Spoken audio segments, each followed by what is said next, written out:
सृष्टि के आरंभ में सर्वथा एवं सर्वत्र शून्य था। उसी शून्य में से ज्योति बिंदु का रूप धारण कर शिव के अक्षर शरीर के प्रतीक से मेरे आकार का निर्माण हुआ, अर्थात मैं शिव का आदि आकार हूं। भूत, भविष्य और वर्तमान मुझ में समाये हुए हैं। जिस शून्य में से मेरी उत्पत्ति हुई, उसी शून्य से पंचमुखी और 10 भुजाधारी शिव निर्गुण रूप में प्रकट हुए। इसी पंचमुखी शिव स्वरूप में से अष्टभुजाधारी मां शक्ति भी प्रकट हुई। तदुपरांत दोनों की संवेद शक्ति ने आकाश, वायु, जल, अग्नि, पृथ्वी तथा ग्रह नक्षत्रों की रचना की। सृष्टि की रचना का यही क्रम उत्तरोत्तर आगे बढ़ता रहा। जल तत्व से क्षीर सागर प्रकट हुआ, जहां शेष शैया पर श्री हरि विष्णु की उत्पत्ति हुई और उनके नाभि कमल से उत्पन्न हुए सृजनहार ब्रह्मा जी। इन समस्त रचनाओं के मूल में शिव लीला ही कार्यरत थी, किंतु ब्रह्मा विष्णु शिव लीला से अनभिज्ञ आश्चर्यचकित थे। उनके समाधान के निमित्त सदा शिव का ज्योति स्तंभ प्रकट हुआ। सदाशिव के आदेश पर युगों तक ज्योति स्तंभ के आदि अंत का संधान कर असमर्थ हुए ब्रह्मा विष्णु को तप करने की आज्ञा हुई। नमः शिवाय। ओम नमः शिवाय। ओम नमः शिवाय। ओम नमः शिवाय। ओम नमः शिवाय। ओम नमः शिवाय। ओम नमः शिवाय। ओम नमः शिवाय। ओम नमः शिवाय। ओम नमः शिवाय। ओम नमः शिवाय। ओम नमः शिवाय। ओम नमः शिवाय। ओम नमः शिवाय। ओम नमः शिवाय। ओम नमः शिवाय। ओम नमः शिवाय।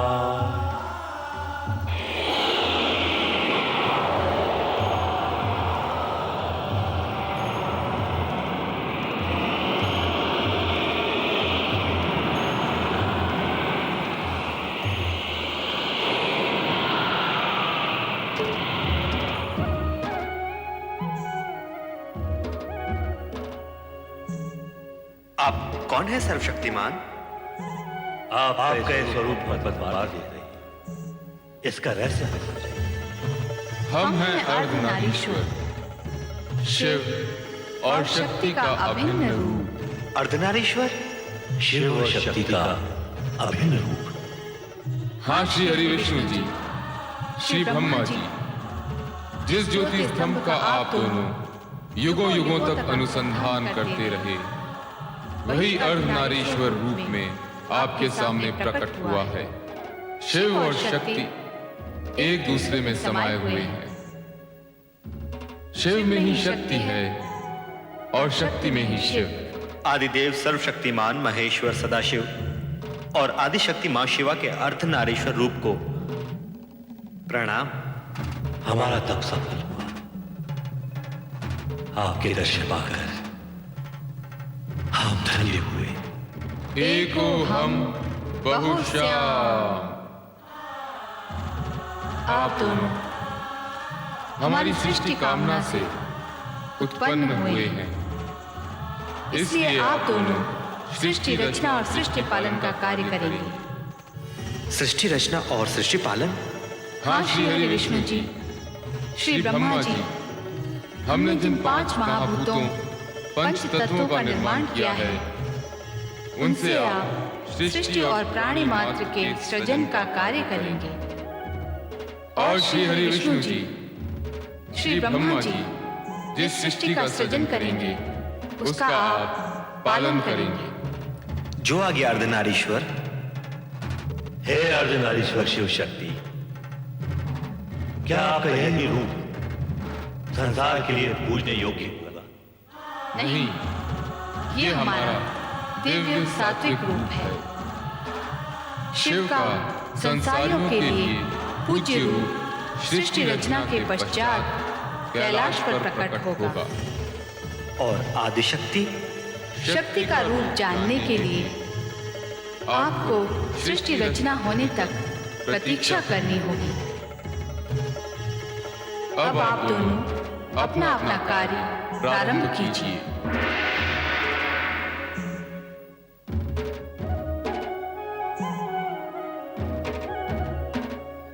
श्री ब्रह्मा जी, अब आप ब्रह्मलोक में स्थित होकर सृष्टि रचना का कार्य प्रारंभ कीजिए। अवश्य श्री हरि विष्णु जी। अब मैं आदि देवता सर्वशक्तिमान महेश्वर श्री सदाशिव की आज्ञा को कार्य रूप दूंगा। ओम नमः शिवाय। तदुपरांत शिवाज्ञा से ब्रह्मा ने पंच तत्वों से सृष्टि रचना का कार्य प्रारंभ किया। सर्वप्रथम उन्होंने ऊर्ध्व आकाश में स्वर्गलोक की उत्पत्ति की। स्वर्गलोक के सिंहासन पर स्वर्ग के स्वामी देवराज इंद्र के साथ उनकी सहधर्मिणी इंद्राणी शचित हुई। साथ ही प्रकट हुए इंद्र के सहायक देवतागण जो अमित शक्ति के धारक थे, और स्वर्ग की सुंदर अप्सराएं। स्वर्ग रचना के पश्चात ब्रह्मदेव ने 7 समुद्रों से घिरी सप्तद्वीप पृथ्वी की रचना की।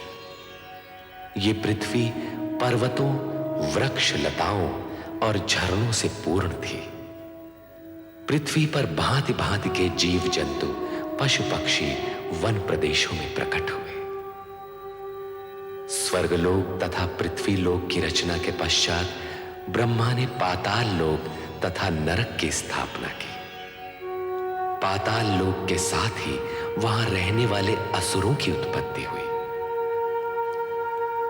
तत्पश्चात ब्रह्मा ने सप्तर्षि वशिष्ठ, मारीच, अत्रि, अंगिरा, पुलह, क्रतु तथा पुलत्स्य प्रकट किए। ओम नमः शिवाय। ओम नमः शिवाय। ओम नमः शिवाय। ओम नमः शिवाय। ओम नमः शिवाय। ओम नमः शिवाय। ओम नमः शिवाय। ओम नमः शिवाय। ओम नमः शिवाय। ओम नमः शिवाय। ओम नमः शिवाय। ये सातों ऋषि मंत्रकर्ता, ऐश्वर्यवान, दिव्य दृष्टिधारी, दीर्घायु आदि गुणों से युक्त, धर्म का साक्षात्कार कराने वाले तथा गोत्रों की उत्पत्ति करने वाले ऐसे 7 गुणों से परिपूर्ण थे। हे सप्तऋषियों, अब नवमंडल में अपना अपना स्थान ग्रहण करके विधि द्वारा निर्मित कार्य प्रारंभ कीजिए।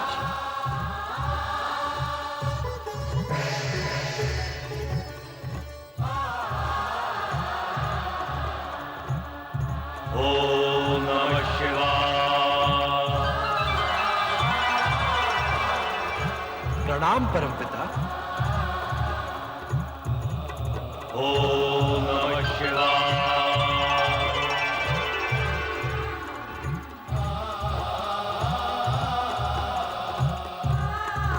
हमारे लिए क्या आज्ञा है ब्रह्मदेव? कामदेव, तुम्हारा कार्य होगा युगलों में कामेच्छा उत्पन्न करना। और वसंत, तुम प्रकृति में सौंदर्य प्रकट करोगे। सृष्टि की रचना के लिए यह अति आवश्यक अंग है।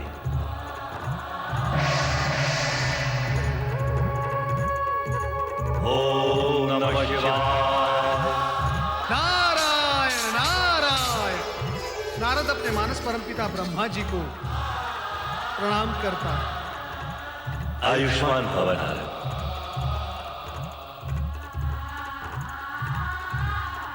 तुम श्री हरि विष्णु के परम भक्त के रूप में प्रसिद्ध होकर संसार में धर्म और भक्ति का प्रचार करते हुए संसारियों की उलझी हुई समस्याएं सुलझाओगे।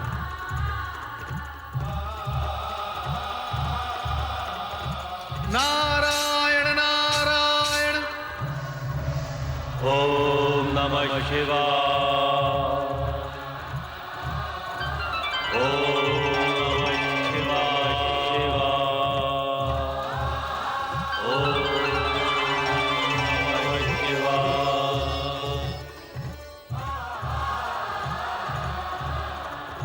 सृष्टि में प्रकट होने वाले प्रथम पुरुष तुम मनु महाराज के नाम से जगत में प्रसिद्ध होगे और सृष्टि में प्रकट होने वाली प्रथम नारी संसार तुम्हें शब्द रूपा के नाम से सदा स्मरण करेगा। हमारे लिए क्या आज्ञा है परमपिता? आप दोनों वैदिक तथा सनातन धार्मिक विधि के अनुसार एक दूसरे को पति पत्नी के रूप में स्वीकार करके मैथुनी सृष्टि द्वारा प्रजोत्पत्ति का कार्य प्रारंभ कीजिए। जैसी आपकी आज्ञा परमपिता। ओम नमः शिवाय।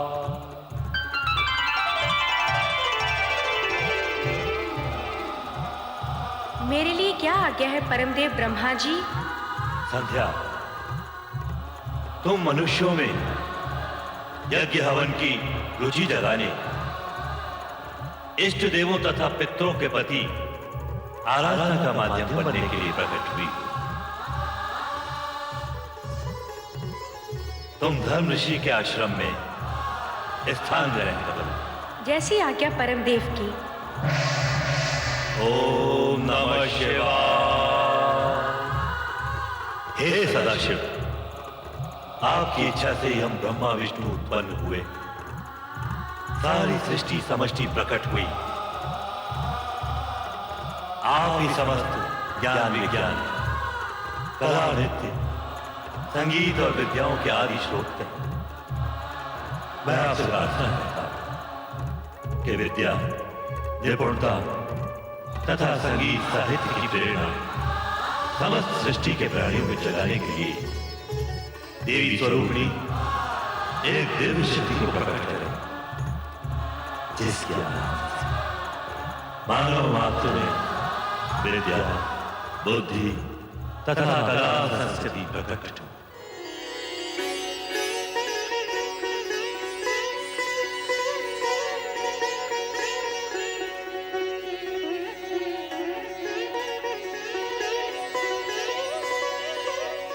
हे सृष्टि के सृजनकर्ता ब्रह्मा जी, आपकी तथा सदाशिव की इच्छा से मैं वीणा पाणी सरस्वती आपके सन्मुख प्रकट हुई हूँ। मेरे लिए क्या आज्ञा है? हे महादेवी सरस्वती, इस सृष्टि में कला संगीत ज्ञान विज्ञान एवं समस्त विद्याएं तुम्हारी उपासना से सिद्ध होंगी। जिज्ञासा ही मानवता को विद्या प्रदान करती है। मेरी यही कामना है। सृष्टि के सृजनहार ब्रह्मा जी की इच्छा का आदर अवश्य करूंगी। इस प्रकार ब्रह्मा सृष्टि की रचना में इतने आत्मविभोर हो गए कि वे अपने मानस में उत्पन्न अपने पुत्र दक्ष को प्रकट करना सर्वथा भूल गए। तब स्वयं दक्ष ने पीड़ित होकर ब्रह्मा को कठोर शब्दों में स्मरण कराया। मुझे भी प्रकट कीजिए परमपिता। आप अपने पुत्र दक्ष को उत्पन्न करना कैसे भूल गए? परमपिता, आपके मन में मेरा उद्भव हो चुका है। मैं अपने बाहर आने का मार्ग खोजते खोजते आपके चरण के अंगुष्ठ तक आ पहुंचा हूं। मुझे भी प्रकट कीजिए परमपिता, मुझे भी प्रकट कीजिए। दक्ष, मैं अपने से उत्पन्न मानस पुत्र पुत्रियों को देखने में ऐसा विभोर हुआ कि तुम्हारा ध्यान ही नहीं रहा।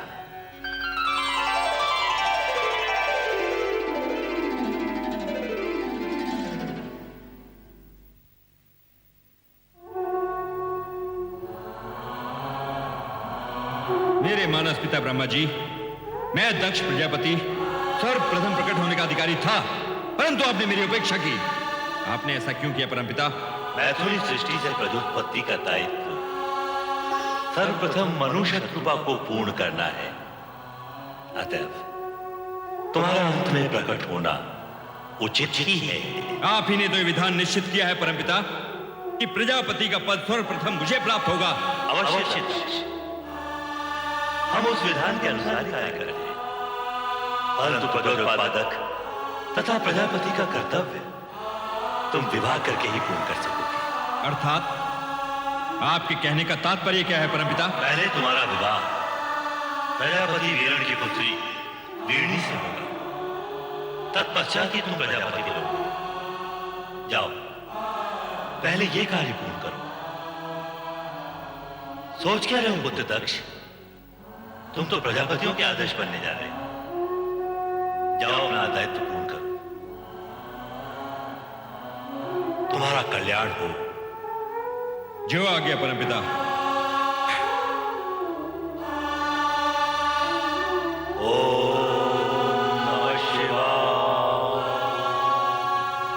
और इस प्रकार सृष्टि की 3 प्रधान एवं मूल वृत्तियों में से तामसिक वृत्ति के प्रतिनिधि के रूप में दक्ष ने जन्म लेकर अहंकार की वृत्ति को जन्म दिया।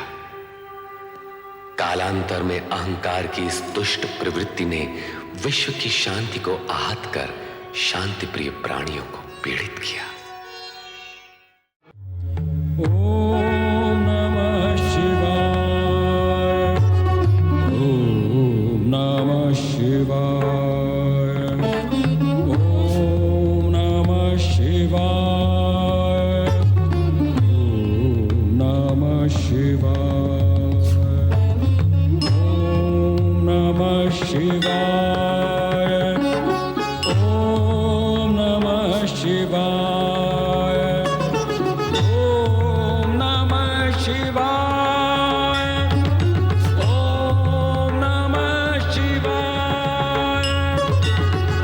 ओम नमः शिवाय,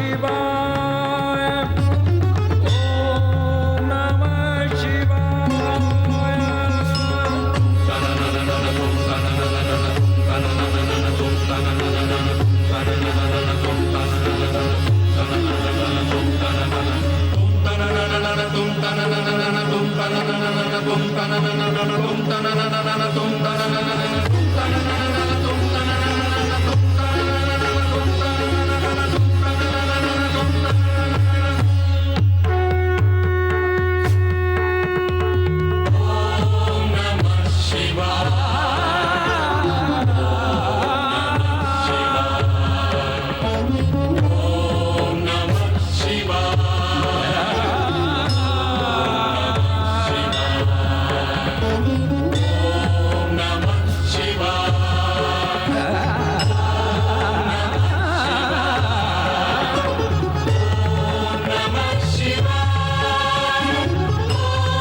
ओम नमः शिवाय।